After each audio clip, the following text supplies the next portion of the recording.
Okay, so let's do a unit step problem, and notice that it's f of t, not u of t.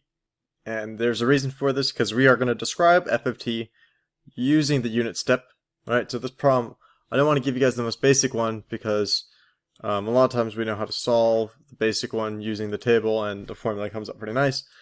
But sometimes you gotta do a little bit of work before you can use u of t. So let me start by graphing this. So what this is implying is that, okay, f of t is 1 everywhere before... Sorry, once I copied something down. Sorry about that. This should be a strictly less than symbol. So, I noticed that when I was explaining it. Okay, so 1, f of t is equal to 1 everywhere where it is following this inequality. So what that means, okay, so where t is greater than 0. So right here we actually don't care about what's even happening there, right? But where t is greater than 0, all the way up to pi over 2, we'll call pi over 2 right here at this point. So everywhere where t, and this will be t, and this will be, I'll call it y, right? And I'm going to completely erase the negative side of the graph, because we're only worried about the positive side, because the function t says so. So everywhere where t is less than pi over 2, it's 1. Okay, and then right when it turns to equal to this,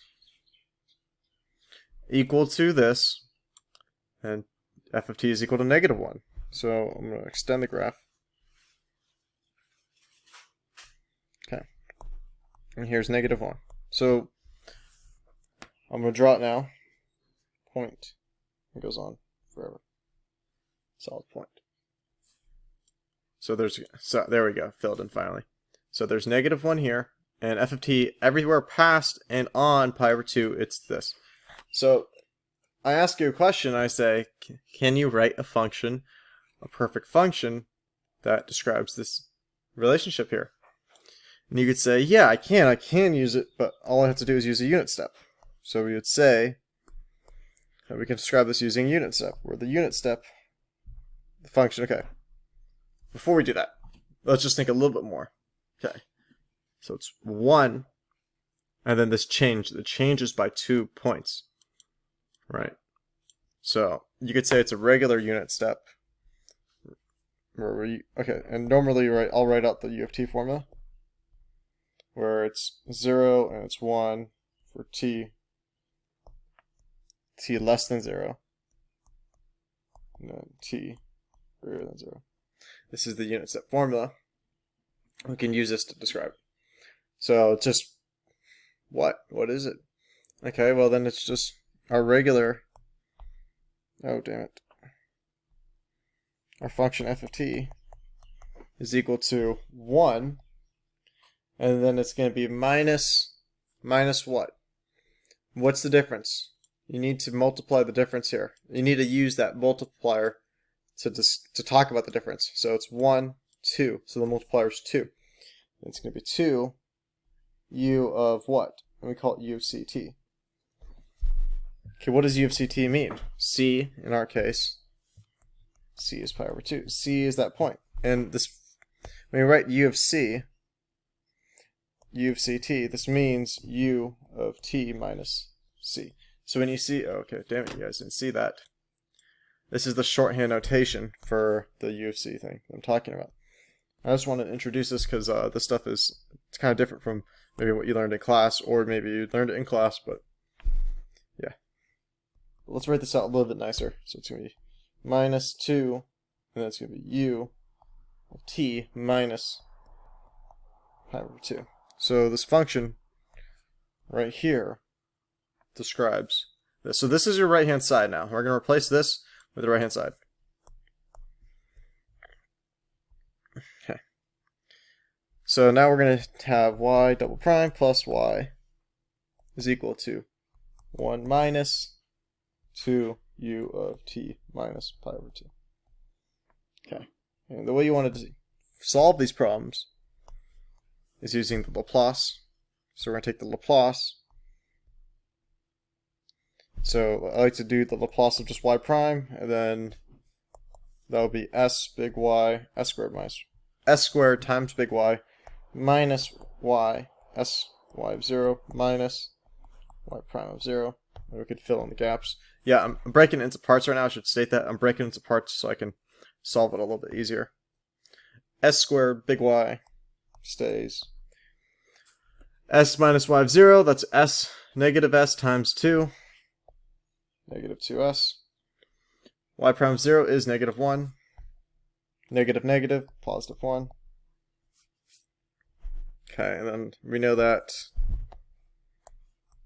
Laplace of y is equal to big Y.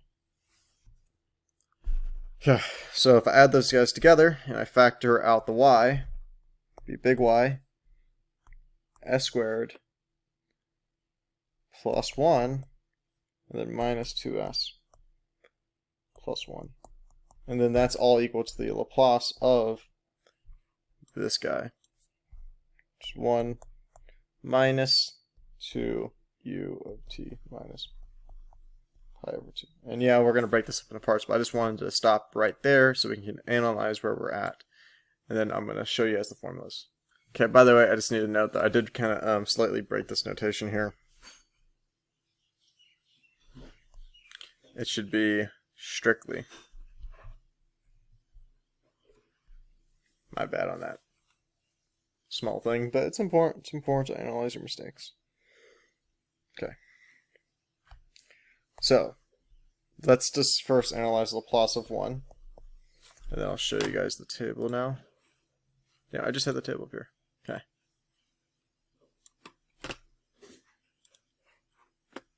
So here we go. We have the table.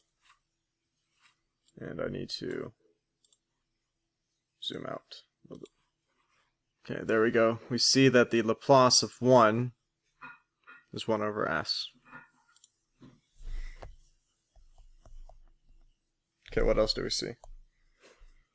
Okay, so now we got the negative 2 Laplace of u of t minus pi over 2. So that's the next one we need to compute. And we'll go back to this. Okay, and then you guys will see that the Laplace of a unit step right here is... Okay, now I need to zoom in for you guys. As you guys can see, the Laplace of the unit step is e to the negative cs over s. So for us, it's going to be e to the negative pi over 2 times s divided by s. It's going to equal negative 2, and I said e to the negative pi over 2 s divided by s. Okay, so now I can group everything up together and write it how you normally see it. I'll go in blue from here. So we're going to have big Y s squared plus 1 minus 2s plus 1. And that's all equal to 1 over s minus 2 over s e to the negative pi over 2s. Okay, so this is like we're in the final stages now. Okay. So now what we want to do is we want to get big Y by itself. So we get big Y by itself by putting this stuff on this side and then dividing out. So we get 2s minus 1 plus 1 over s minus what? Minus 2 over s e to the negative pi over 2s. And then, of course, we're going to be dividing this whole thing by 1 over s squared plus 1. And right now it looks kind of messy. Maybe there's some things we can do to group it up a little bit nicer, right? As we can see, this is 1 over s, and this is also over s. Can we also make this over s? Maybe we can. Let's see if we can do that. Okay, so this is the part that you need to pay the most attention, in my opinion, now. So I'm going to group the 1 over s's together. So it's going to be 1, and real quick before that, I'm going to make some space. Okay, here we go. So I'm going to group the 1 over s's together. So it's going to be 1 minus 2 e to the negative pi over s. Not negative pi over s. It's negative pi over 2 s, all divided by s. Then plus, it's going to be plus what? 2s minus 1 over 1. And now I'm going to do the multiplying of the 1 over s squared plus 1 into this. So I'm going to write it on the next line here. I'm trying to take my time with this algebra because you don't want to mess it up. Because if you mess it up, everything will one, be ruined, but also it will get a lot harder. Okay, so this is going to be 1 over 2 e to the negative pi over 2s divided by s times s squared plus 1, then plus 2s minus 1 over s squared plus 1. Okay, so this is what you can see, and as you can see, okay, I'm going to kind of use green here, that we have like a 1 here. Okay, that's important to realize. And then we also can realize that this thing is just purely of s. Like what I'm saying here is, when we did the unit step thing here, it created this whole charade. And since this whole thing came from the unit step, right? Since all of this came from the unit step and it's right here, right? Then what does that mean? It means that since we took the Laplace of it and then we're going to go backwards, it means like we kind of save ourselves a little bit of time here instead of having to like break everything up even more. Okay, so the green parts, I'm going to circle this in yellow. Like we're just going to say came from u of t. Okay, obviously it's a little bit more than u of t, it's u of t minus pi over 2. But we're going to just analyze everything in green. So if we analyze everything in green, and we'll call this, what do you guys want to call this? I mean, we could call it, most textbooks call the first one G, and they call the second one big F. So then if we analyze G of S to be equal to just 1 over s squared plus 1, and then we take the partial fraction decomposition of this, right? That's what we're going to do. But before we do that, let's also write the same thing for f of s. F of s is going to be 2s minus 1 over s squared plus 1. So we're going to take the partial fraction decompositions of this, so then we can take the inverses of this. That's what we're going to do. Okay, so now if we're looking at this guy, right? This thing is always... If we're looking at this, we can use this table to help us find the partial fraction decomposition. So we had s times s squared plus 1. So it'd be degree 2 times degree 1. So something like this right here. Okay. So I'm talking about this one.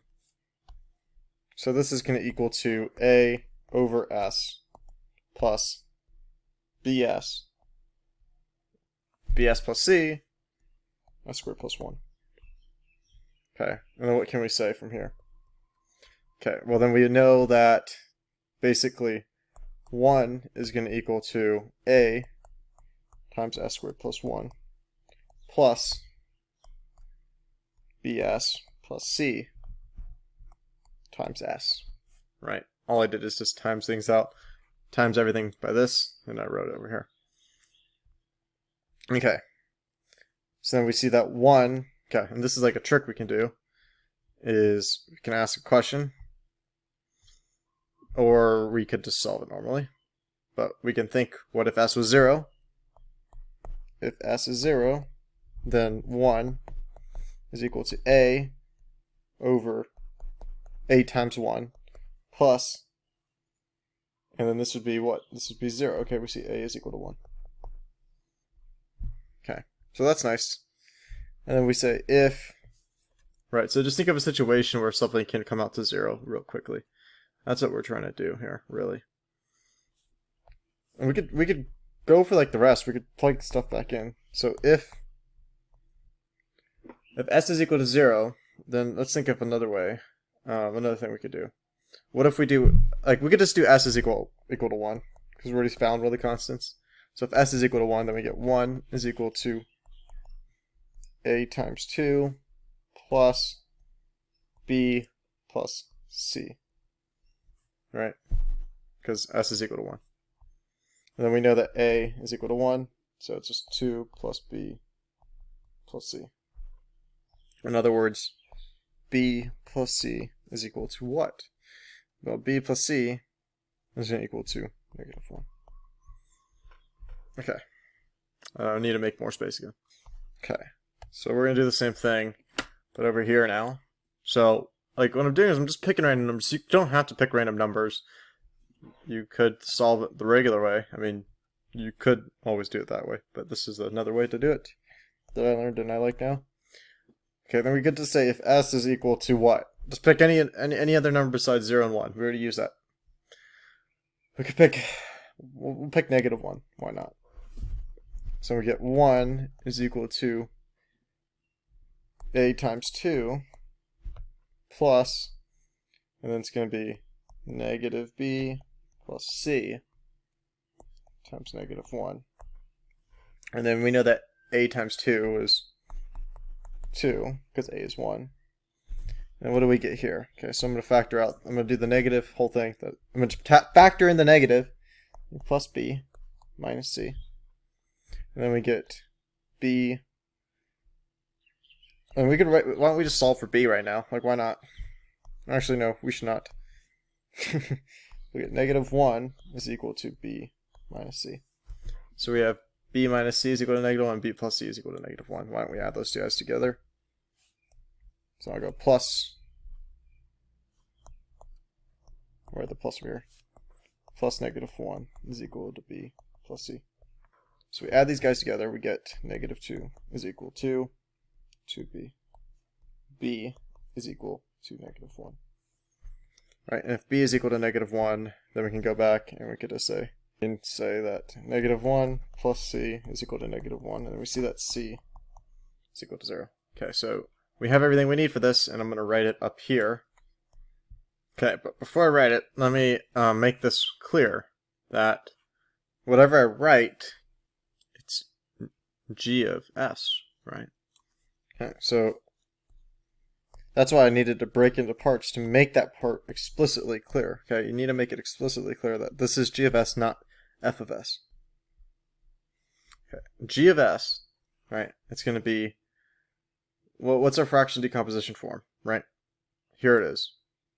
So a is 1, right? So it's just going to be 1 over s. B is what? B is -1. C is 0. So it's going to be minus s over s squared plus 1. There you go. This is g of s. Okay, next part. I'm going to go back into green here. And f of s will go right here. This is the same thing as 2 times s over s squared plus 1 minus 1 over 1 s squared plus 1. Okay, damn it, it's not appearing. Okay, thank God it finally appeared. Nonetheless, right, now we can take the Laplace inverse of this and the Laplace inverse of this. Let's do this in black. Let's do g of s in black. So we want g of t. G of t is equal to the Laplace inverse of g of s, which is the Laplace inverse of 1 over s minus the Laplace inverse of s over s squared plus 1. And this is going to be 1 minus, okay, and then I gotta look at my chart here. What do we have? Okay, it's not this one, it's this one, so cosine. Minus cosine t. Okay, that's g of t. Now what is f of t? F of t, by the way, actually, let me just go back a step here and not call this f, because that was called f. I'll call it h, okay? Any other variable would have been better. It's none of the work changes, I just want to change the notation here to make it more easy to understand. Okay. Everything else is the same. So we want the Laplace inverse of h of s. Okay. So what's that? That's going to be the Laplace inverse of 2 times the Laplace inverse of 2 times this, which is s squared plus 1, and then minus 1 Laplace inverse of 1 plus s squared plus 1. And that is going to be 2 cosine t minus sine t. Okay, there we go. Again, running out of space. Okay. And since we kind of used this idea to get to there, right, we're going to use the idea to get back, right? That's how this stuff works. Okay, so I want to state, before I do all this, that y is equal to g of t. G of t, then it's going to be plus what? Then it's going to be u of t, right? U of t minus c. U of t minus c times g of t minus c plus f of t. Right, so it's like, there's just so much going on. I mean, yeah, sorry, gotta cut myself off. Realized I had this as f of t, went back. Now it's h of t. Let's do it again. Okay. So, y is equal to g of t. G of t is 1 minus cosine t. And then our u of t minus c, for us it was this, right? It was this guy. So it's going to be 2 u of t minus pi over 2. Then times 1 minus cosine t minus pi over 2. Inserting the minus c in here. Then plus 2 cosine t minus sine of t. Which is all equal to, it's going to be 2 cosine t plus 1 cosine t. Minus 1 cosine t is cosine t. And we had a minus sine t here. And then we had plus 2 u of t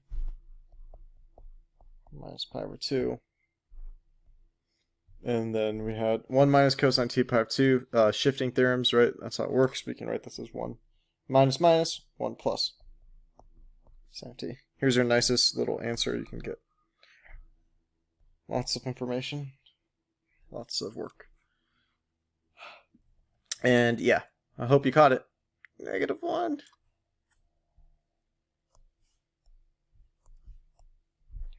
-1. Good.